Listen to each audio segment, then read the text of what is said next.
Sunday's section of the lesson says that we should read 1 John 4 verses 9 to 12. 1 John 4 verses 9 to 12 says, "This is how God showed his love among us. He sent his one and only Son into the world that we might live through him.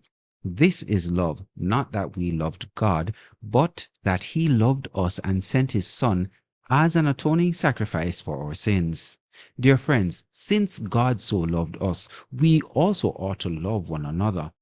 No one has ever seen God, but if we love one another, God lives in us and his love is made complete in us. Matthew's genealogy of Jesus would have sent shockwaves through the community because of his inclusion of women. In the ancient world, women did not establish bloodlines. They had no legal rights. They were treated as property. What was most explosive, however, had to do with which women were included.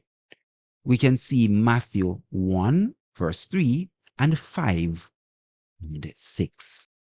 All right, so let's look at Matthew 1 and we look at verse 3. So we see whose mother was Tamar, okay, and verse 5, we see Rahab, prostitute Rahab here, and we see Ruth as well.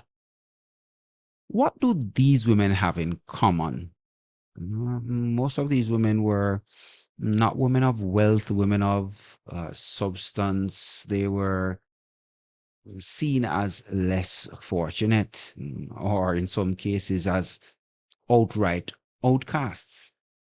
What is Matthew trying to tell us by mentioning these women in the bloodline of Jesus? What does this tell us about Jesus?